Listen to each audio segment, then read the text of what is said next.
mind frame I can't really see because, well, Lumix doesn't have flip LCDs. Anyways, welcome to this video. My name is Teo Crawford and I'm going to show you how to edit your photos in Lightroom Mobile. That means on your phone, on the go. And disclaimer for everybody who's watching this, if you are a more or less experienced photographer who knows how to edit his pictures more or less and just wants some more high experienced tips, this video is not the one for you, because this video is really for beginners, for people who have no idea how to edit a picture. So for all of you beginners who want to know how to edit your picture, just download the Lightroom app, or actually any other app you can use for editing your pictures, for example Snapseed, which is also a brilliant app. And the thing is, all the controls, they're all the same, so it doesn't really make a difference, but I myself use Lightroom Mobile. So let's say you were just out on a shoot and you've got this photo and it looks cool, but you can make it look cooler if you edit it. How about we jump straight into Lightroom and I'll show you how to get the job done. So guys, now we're in Lightroom and I'm gonna try to keep this tutorial / edit as quick as possible so that this video doesn't take too long. We'll start with the second setting from the top, which is the cropping settings. Here you can crop your image. I like to crop it to 4:5. And here with the controls at the bottom you can tilt your picture. We'll keep it at 0 though, that's fine.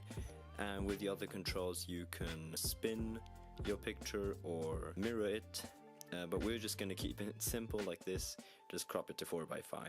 So now let's get to the next, that's the exposure controls. Here you can change the exposure, which is called Belichtung if you pronounce it in English. You can see it basically just brightens up the whole picture or darkens it. And contrast is pretty obvious. And quick tip in case you change something but then you don't want to change it, you want to get it back to 0, but instead of fiddling around like this to get it right there, you double tap the knob, is that what you call it? And it'll go back to 0. So now here are the highlights. These controls are the highlights, and if you're wondering what they do, anything that the light source in your picture is shining on are affected by the highlights, and those parts of the pictures will be brightened up or darkened by these controls.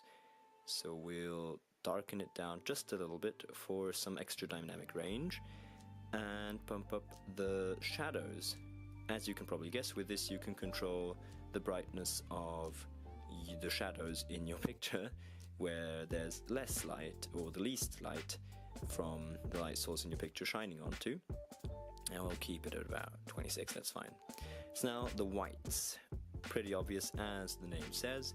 You change and brighten or darken everything that is pretty much white in your picture, so especially the flower in the middle, but also the grey scarf has white parts on it. It's very similar to the highlights actually, but not quite the same. We'll keep it at 10 just to brighten things up, 6 maybe. And here we have the blacks now, which of course I hope you can guess, just the opposite of the whites. Anything black in your picture you can make even darker or brighter. And with this you can get a lot of contrast, but we're going to do it a little different. We are going to leave this at about 10, because now we're going to get to the top right corner where it says curve, and here we have the curve controls. I don't know if you are familiar with these, but these are very, very important tools. I use them for all of my edits. And first you set 3 checkpoints like I'm doing right now, and the middle one you keep pretty much in the middle. You can go down a little or up for the exposure. I'll keep it just a tiny little bit to the top left of the middle. And then we want to try to make a nice S-curve, at least that's the standard thing most photographers do, because that creates some nice contrast. And I think that's really appealing myself, so that's what I do myself as well. Here you mustn't of course go too hard on it, because then you'll just completely destroy your picture. So you have to be very subtle with these movements in the curves, but we'll keep it at about here. I think that's good. And also I'm gonna pump up the blacks a little, because that'll give the picture this faded look, which I really, really fancy. And let's bring down the highlights a little. That flower is too bright. Perfect. So the next controls are the colors and the temperature. Temperature is probably pretty obvious for you. It's just the higher temperature, the more orange you'll find in your picture, and if you go down, the picture gets very blue. So you don't want to go too hard on these controls. I normally go down maximum minus or plus 10.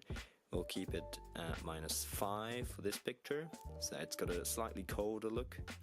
Now the hue, which are these controls, at least I think they're called hue in English, as you can see, if you move it to the right, it changes the picture to magenta, and if you move it to the left, it'll become pretty green. And this is actually not that much of a tool for styling your picture, but more of a correction tool, because if your picture is slightly green, if you notice that and you really want to change it, then do so by changing the hue and give your picture a little more magenta to get rid of that strange green look. Of course, that works the other way around as well. Then here we have, here it's called dynamic. I think in English it's called the vibrance, and you probably already have wondered before what the difference between vibrance and saturation is, which is this one right here. Saturation is very obvious, I suppose. It's just how colorful your picture is.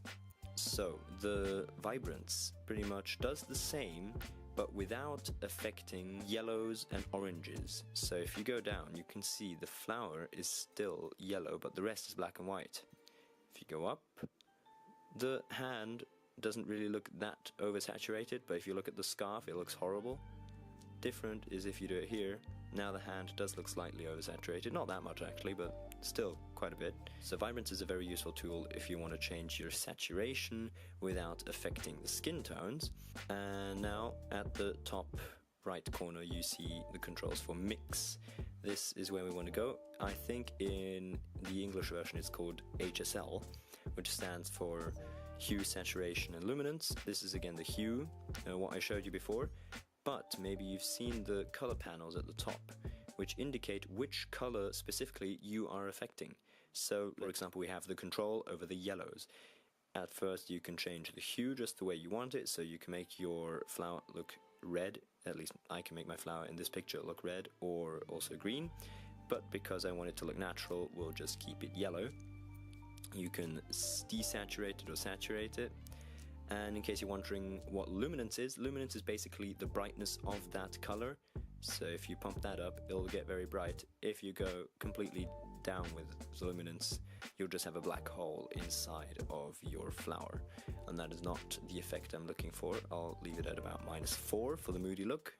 And I'd say let's move on to the next part of Lightroom, which are the effects. Here you have at the top clarity.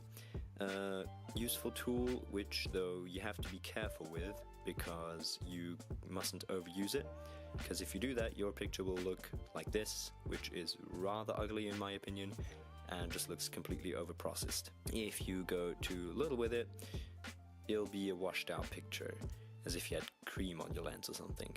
So I normally keep it just above 0, like maybe at about 4 or 6. Let's keep it here. And then we have Dunstentfernen is what it's called in German, and to be honest I have no idea what it's called in English, but basically you can create some kind of fog if you go into the minus, or if you have fog in your picture you can eliminate that fog by pumping up this effect. But in this case, for this picture, we don't have any fog, so it doesn't really matter. So we won't use it. And vignette, I suppose you can probably guess. Here, if you go to the plus, you get white vignetting, and if you go into the minus, you get black vignetting. And then the vignetting controls underneath are enabled. You can choose where the middle point is, how far the vignetting goes into the picture. And also you can choose how harsh the edges are. So now you can see the edges very harsh, so I'll leave it at about here for the very slight vignetting. And here you can choose how round the vignette is, so you probably can't see it now. Wait, now you can see the difference. And the thing is though, I don't want any vignetting at all actually, so I'll just leave it And one more thing in this compartment here, you have split toning at the top, which is titled as Teiltonung here. You pretty much have control over the colors in the highlights and in the shadows, and you move the cursor here and you move it to the color you want, and the further up you go, the more saturated that color you have selected is going to be. So now you can see the picture is very, very blue, and we want the highlights to be slightly orange though, but we'll keep it at about saturation of 11. As you saw above at the picture now, you can see what your settings are, and we'll get some blue into the shadows, but we'll keep that at about 7. That's fine.